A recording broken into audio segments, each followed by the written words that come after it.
Justice یہ کس قدر ضروری ہے، مگر انفارچونیٹلی آج کے دور میں انصاف کو تلاش کرنا، انصاف کو حاصل کرنا بہت مشکل بنا دیا گیا ہے۔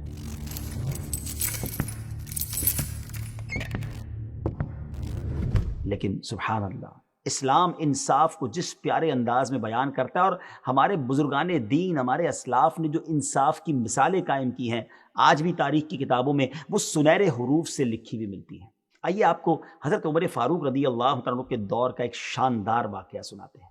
ملک غسان کا بادشاہ جبلہ بن ایہم اپنے چند ساتھیوں کے ہمراہ حضرت عمر فاروق رضی اللہ تعالیٰ عنہ کی بارگاہ میں حاضر ہو کر مسلمان ہو گیا۔ یہ بڑی خبر تھی کہ بادشاہ جو ہے وہ اتنا بڑا لیڈر جو ہے وہ مسلمان ہو گیا۔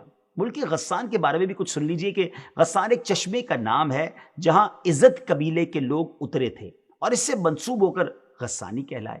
قبول اسلام کی غرض سے جو ممالک کے وفود آپ علیہ السلام کے پاس تشریف لاتے، ان میں غسان سے آنے والے 3 افراد پر مشتمل وفد کا ذکر بھی ہمیں کتابوں میں ملتا ہے۔ تو غسان کے بادشاہ کے اسلام قبول کرنے کے کچھ دنوں بعد سیدنا امیر المومنین حضرت عمر فاروق رضی اللہ تعالیٰ عنہ حج کے ارادے سے نکلے، تو جبلہ بن ایہم بھی اس قافلے میں شریک ہو گیا۔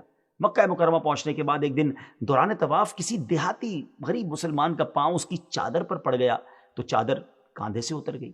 جبلہ بن ایہم ظاہر ہے وہ ایک لیڈر تھا، اس نے بڑے روب سے پوچھا کہ تو نے میری چادر پر قدم کیوں رکھا؟ اس نے کہا حضور میں نے جان بوجھ کر قدم نہیں رکھا، بس غلطی سے پڑ گیا تھا۔ یہ سن کر جبلہ نے ایک زوردار تھپڑ اس کے چہرے پر رسید کر دیا۔ تھپڑ کی وجہ سے ان کے 2 دانت ٹوٹ گئے۔ جی ہاں، اس دیہاتی کے 2 دانت ٹوٹ گئے اور ناک بھی زخمی ہو گئی، خون بہنے لگا۔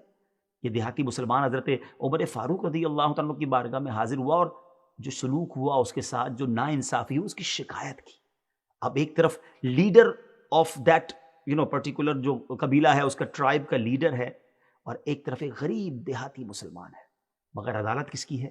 جس کی عدالت کی پوری دنیا میں شہرا ہے۔ حضرت عمر فاروق رضی اللہ تعالیٰ عنہ نے جبلہ بن اہم کو طلب کیا اور پوچھا کہ تو نے اس دیہاتی کو تھپڑ مارا ہے؟ جبلہ نے کہا کہ ہاں میں نے تھپڑ مارا ہے، اگر اس حرم کے تقدس کا خیال نہ ہوتا تو میں تو اسے قتل کر دیتا۔ بڑا اس کا ایٹیٹیوڈ تھا۔ حضرت عمر فاروق رضی اللہ تعالیٰ عنہ نے فرمایا کہ اے جبلہ، تو نے اپنے جرم کا اقرار کر لیا ہے، اب یا تو اس دیہاتی سے معافی مانگ لے، یا تو میں تم سے اس کا قصاص لوں گا۔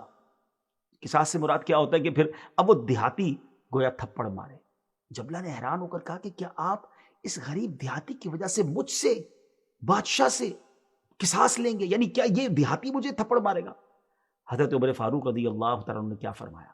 اسلام قبول کرنے کے بعد حقوق میں اب تم دونوں برابر ہو۔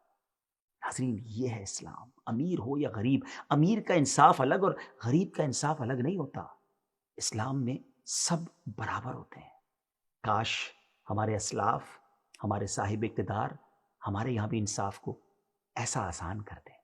ناظرین، یہ وہ واقعات ہیں جو ہمیں سکھاتے ہیں کہ ہمارا اسلام کس قدر انصاف کو پسند کرتا ہے۔ کاش ہم اسلام پر صحیح طریقے سے عمل کرنے والے بن جائیں تو ہمارے معاشرے کے بہت سارے پرابلم جو ہیں وہ سالو ہو سکتے ہیں۔ ٹھیک ہے، شاید مجھے کوئی جج نہیں سن رہا ہوگا، مگر ایک بات کر دوں، مجھے اور آپ کو بھی تو کبھی کبھی انصاف کرنے کا موقع ملتا ہے نا، اپنے آفس میں، اپنے خاندان میں، اپنی فیملی میں۔ کوئی قبیلے کا بڑا ہوتا ہے، کوئی علاقے کے بڑے ہوتے ہیں، خاندان میں ہماری کوئی پوزیشن ہوتی ہے، but what ever, when ever, جب بھی 2 مسلمانوں کے درمیان فیصلہ کرنا ہو، کوئی ڈیسیشن لینا ہو، انصاف کیجیے گا۔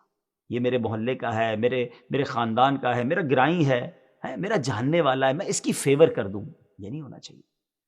نا انصافی اللہ کو سخت ناپسند ہے۔ امید کرتا ہوں اس بات کا خیال رکھیں۔